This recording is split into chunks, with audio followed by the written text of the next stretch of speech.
सुधा ने जल्दी जल्दी ताला बंद करते करते चप्पल पहनी और बाहर की तरफ भागी।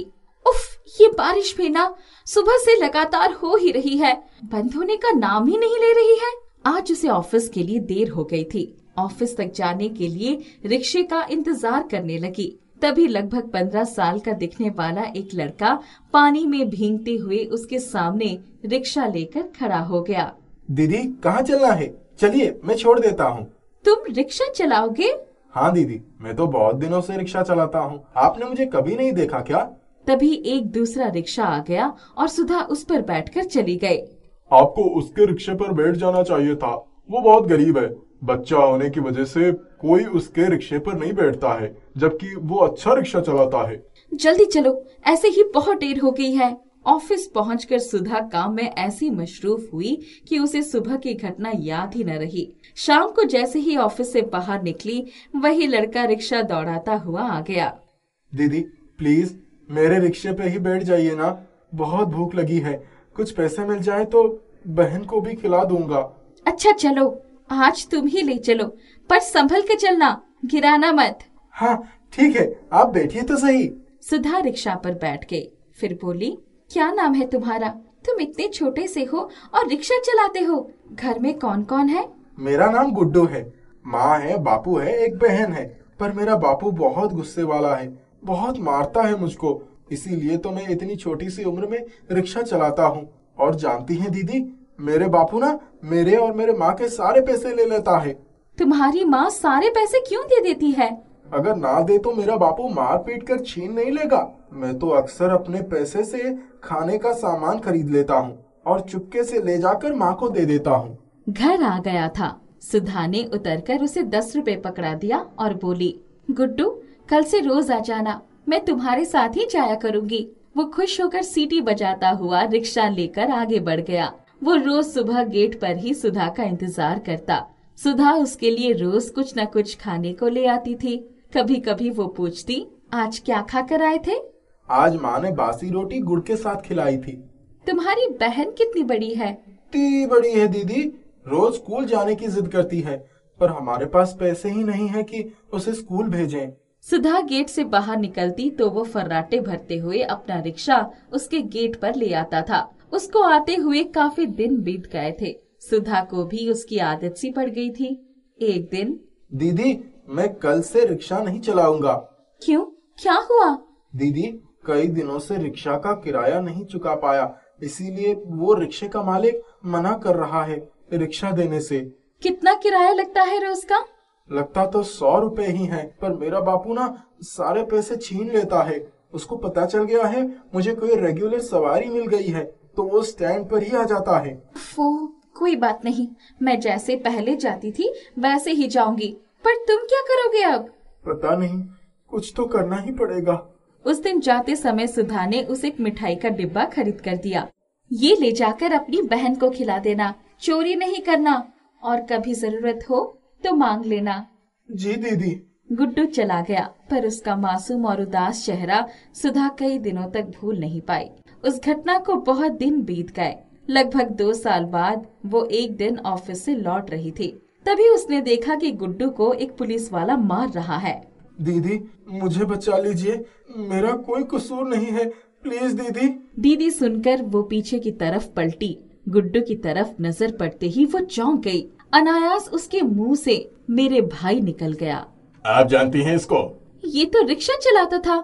मैं इसके रिक्शे पर बैठकर ऑफिस जाती थी। इसने क्या किया? एक दुकान से रोटी चुरा कर भाग रहा था।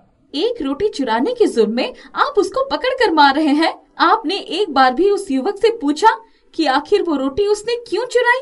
मैडम आप ही पूछिए ना। सुधा ने गुड्डू की तरफ उचटती दृष्टि डाली। क्या ये सच है कि तुमने रोटी चुराई थी?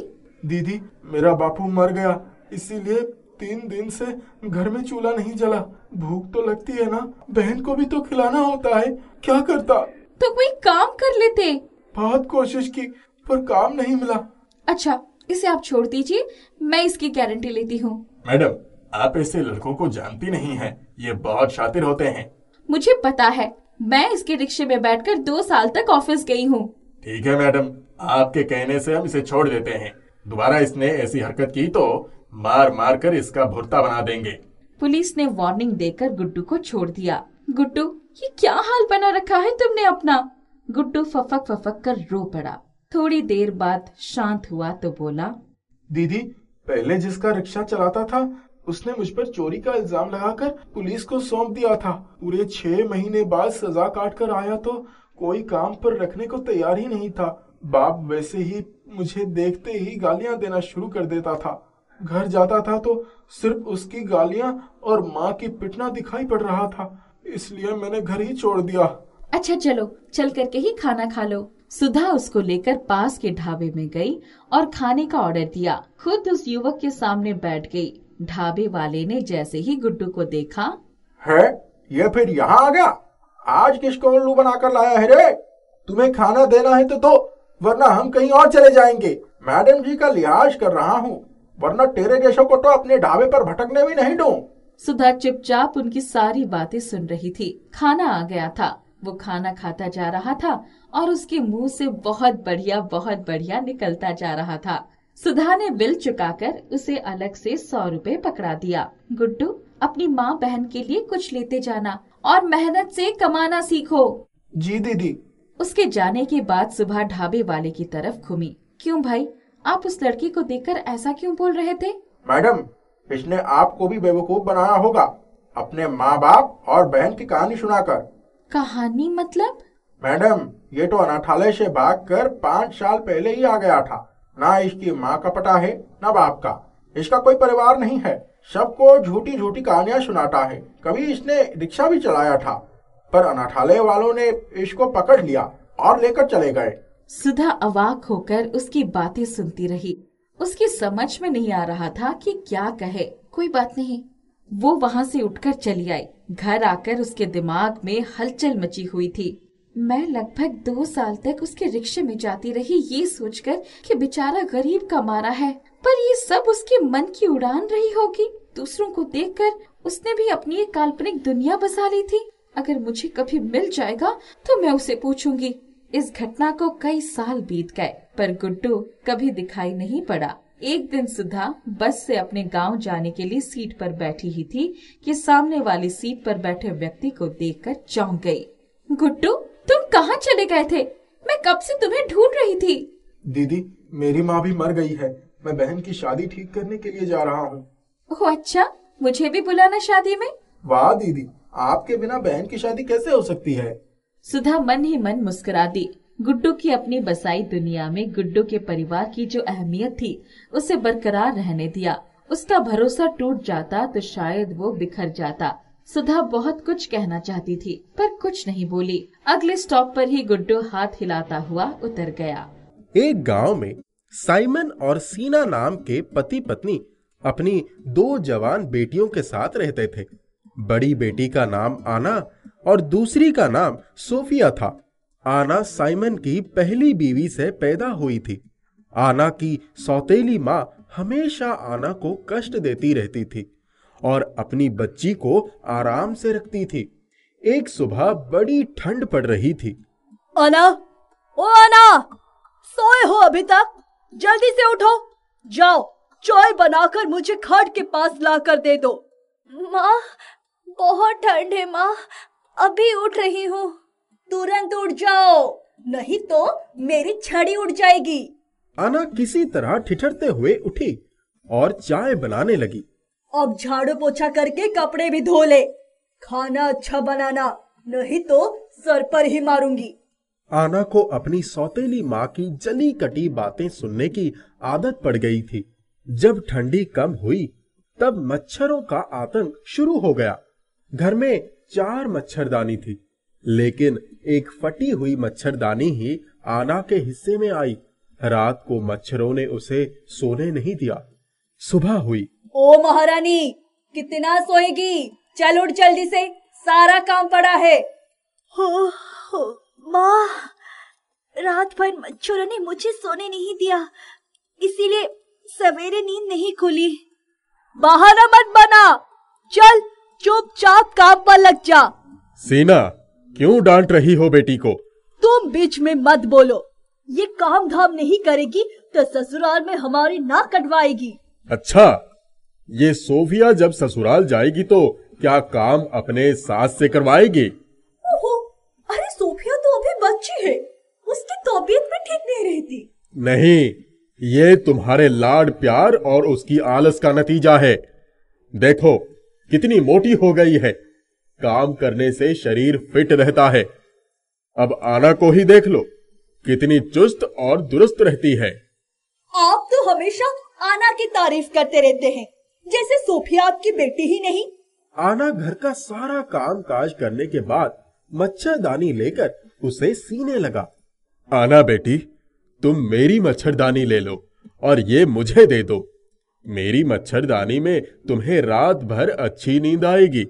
देखो मच्छरों ने तुम्हें कितनी बुरी तरह से काटा है, जगह जगह निशान बन गए हैं। पापा, आप मेरी चिंता मत करिए, मैं अपनी मच्छरदानी को सीकर सही कर लूंगी। अब मुझे मच्छर नहीं काटेंगे। माँ ने आना को बगीचे से फूल लाने के लिए भेज दिया। उस राज्य के राजकुमार ने जब आना को देखा तो देखता ही रह गया। आना ने एक नजर उठाकर सुंदर राजकुमार की तरफ देखा और शर्म से लाल हो गई। वो तेज कदमों से घर की तरफ भाग चली। रात होने के बाद सभी लोग सोने चले गए। सोफिया ने देखा कि आना बड़े चैन की नींद सो रही है। वो उसके खाट के पास चली गई और मच्छरदानी में उंगली डालकर छेद करने लगी। इतना ही नहीं, वो चाकू लेकर आई। उसने मच्छरदानी को कई जगह से काट दिया और चुपचाप जाकर अपने बिस्तर पर सो गई। आना की फटी हुई मच्छरदानी में घुसकर मच्छरों ने उसे जगह जगह काट लिया। उसकी नींद हराम हो गई। दूसरे दिन आना के पापा, मम्मी और सोफिया एक रिश्तेदार के यहां चले गए। आना घर में अकेली थी। वो अपनी फटी हुई मच्छरदानी को लेकर आंसू बहा रही थी। अचानक एक रोशनी के साथ एक सुंदर परी प्रकट हुई। बालिके, तुम क्यों रो रही हो? मेरी मच्छरदानी फट गई है। रात भर मच्छरों ने काट कर मेरा बुरा हाल कर दिया है और सवेरे जल्दी उठकर घर का सारा काम करना पड़ता है। मेरी जिंदगी का हाल भी इसी फटी हुई मच्छरदानी की तरह है। बेटी, मैं जानती हूँ तुम बहुत नेक दिल हो। अब तुम्हारे कष्ट के दिन पूरे हो गए हैं। ये लो, मैं तुम्हें एक नई मच्छरदानी दे रही हूँ। लो। मेरी छोटी बहन सोफिया इसे भी फाड़ डालेगी। मुझे फिर से रात भर मच्छर काटेंगे। बेटा, ये कोई साधारण मच्छरदानी नहीं है। ये एक चमत्कारी जादुई मच्छरदानी है। ये आजीवन तुम्हारी रक्षा करेगी। तुम जो उचित वस्तु या धन चाहोगी, ये मच्छरदानी तुम्हें दे देगी। इसे कोई भी नष्ट नहीं कर पाएगा। इतना कहकर परी ने अपनी जादुई छड़ी से आना को सुंदर वस्त्रों, आभूषणों से सज्जित कर दिया। वो एक सुंदर और स्वस्थ राजकुमारी की तरह लग रही थी। परी माँ, आपको बहुत बहुत धन्यवाद। परी आकाश मार्ग में उड़कर चली गई। रात हो गई। आना बड़े आराम से नई मच्छरदानी के अंदर सो गई। उसकी छोटी बहन सोफिया और उसकी माँ दोनों उसके खाट के पास आ गए। माँ, ये इतनी बदल कैसे गई? इतनी अच्छी मच्छरदानी इसे कहाँ से मिल गई? बड़े मजे से सो रही है। अभी इसे मजा चखाती हूँ। चाचा, जल्दी जाकर चाकू लेकर आओ। जल्दी जाओ। सोफिया और उसकी माँ दोनों मिलकर चाकू लेकर मच्छरदानी की तरफ बढ़ी और ये क्या, मच्छरदानी से तेज किरणें निकली और दोनों माँ बेटी धराशायी हो गई। अरे मर गई रे, अरे बचाओ रे, कमर टूट गई रे, उठा नहीं जाता। अरे मच्छर भी काट रही है। माँ, मेरी भी कमर टूट गई है। मुझे बचाओ। अरे अरे, ये सारे मच्छर मुझे ही खाए जा रहे हैं। अरे ये सब मिलकर मुझे मार डालेंगे। अरे जैसी करनी वैसी भरनी। अब भी आंखें खोल कर देख लो, एक ना एक दिन पाप का फल जरूर मिलता है। आना से माफी मांगो। आना बेटे, मुझे माफ कर दो। दीदी, मुझे माफ कर दो। आना ने दोनों माँ बेटी को उठा लिया। उनके राज्य के राजकुमार ने आना के लिए विवाह प्रस्ताव भेजा और राजकुमार और आना का सुंदर ढंग से विवाह प्रसन्न हुआ। आना राजकुमार के साथ खुशी खुशी रहने लगा। केशव के माता पिता एक एक्सीडेंट में मारे जाते हैं, जिसकी वजह से वह अपने चाचा चाची के पास रहता था। चाची केशव को बिल्कुल पसंद नहीं करती थी। केशव अगर कुछ खाना खाने बैठता तो उसकी चाची उसको प्रताड़ित करती रहती। कितना खाएगा केशव, अब तो उठ जा, पहली रोटी से बैठा हुआ है और सब खाकर उठ गए, पर तेरी भूख शांत नहीं होती। चाची, एक रोटी और दे दो ना, अभी भूख खत्म नहीं हुई है।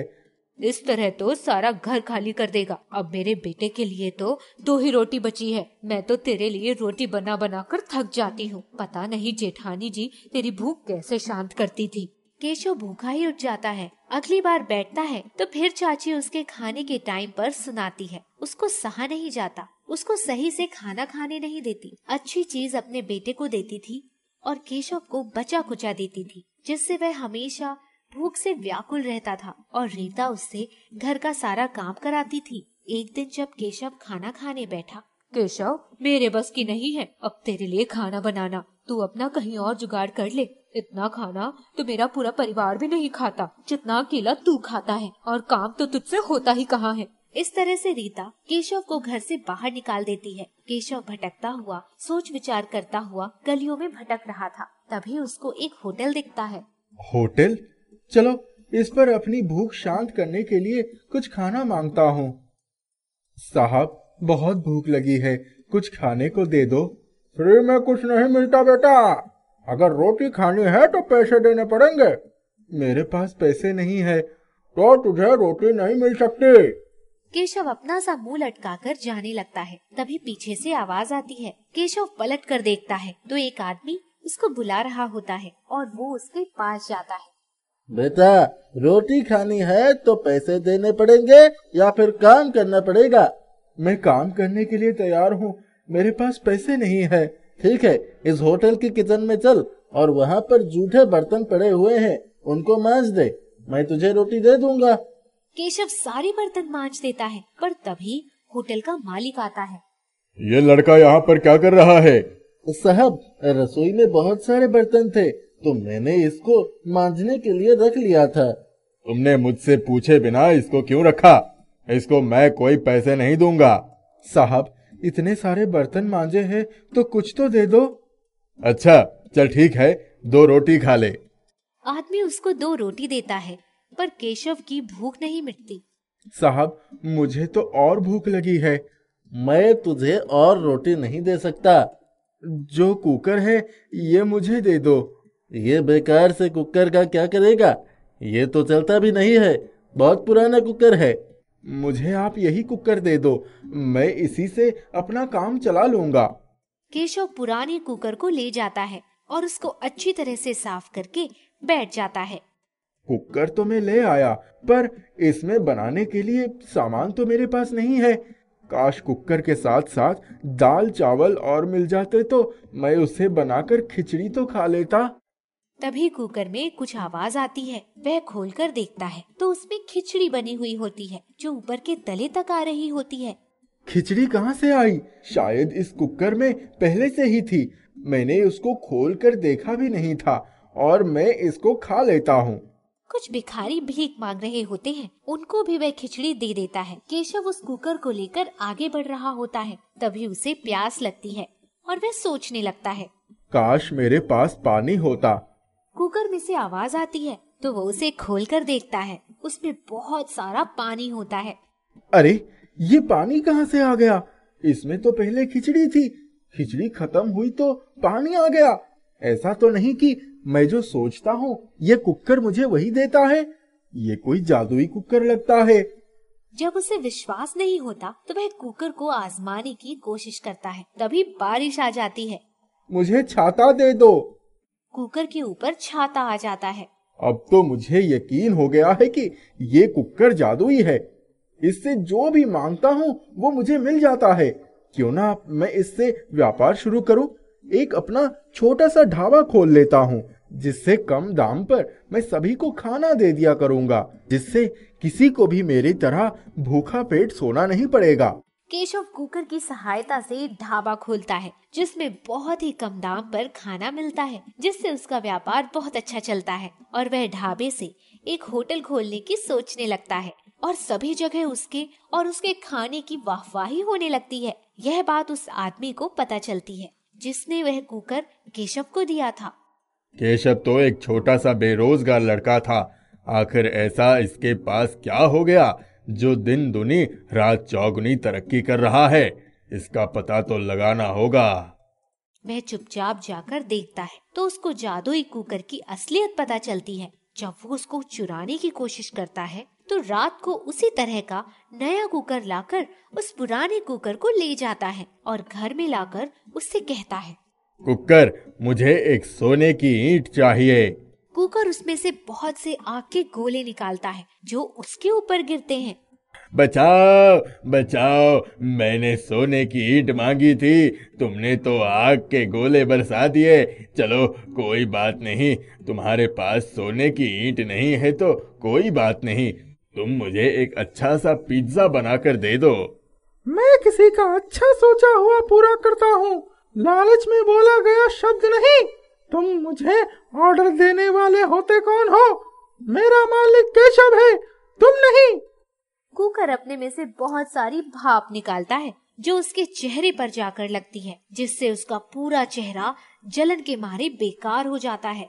अरे ये तो बहुत बेकार है। वो डंडा लेकर उसको मारने लगता है। तभी कुकर अपने अंदर से बहुत सारी सीटें निकालता है जिससे उसके कान फटने लगते हैं। वो इतना परेशान हो जाता है कि उसको वापस से केशव के घर छोड़ आता है और कहता है, संभालो अपना कुकर, इसने मेरा बहुत बुरा हाल कर दिया है। पर ये तुम्हारे पास कैसे आया? ये कुकर को मैंने चुरा लिया था।